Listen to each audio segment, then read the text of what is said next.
Hello， 大家好啊，我係 MyDogFit 嘅 Jason。今日就講下帶狗狗去餐廳嘅時候 settlement 練習應該點做啦。當我哋埋位嘅時候咧，繩我哋一定要拖住啦，千祈唔好放進佢哋，同埋盡可能我哋係保持短嘅先。之後我哋嘅食物，之後我哋要做嘅嘢咧就係教識狗狗喺我哋坐喺餐廳嘅時候咧，我哋佢維持於一個坐有得趴嘅狀態咧，我哋就可以 keep 住獎賞啦。獎賞我哋嘅密度一開頭可以密啲，可能每隔2秒獎一粒。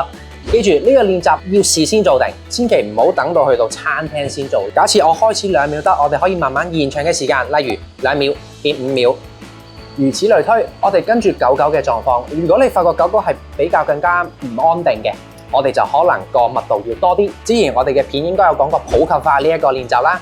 咁所以記住，我哋同狗狗練習喺餐廳 settle 嘅時候咧，唔可以只係做室外。有時我哋入到室內唔同嘅餐廳，我哋都要去同佢做啲練習嘅。如果唔係，有機會佢哋就記得咗發生緊啲咩事啊。咁睇緊條片嘅你，如果想帶狗狗去餐廳同你一齊食嘢咧，記住快啲開始做 settlement 呢個練習啦。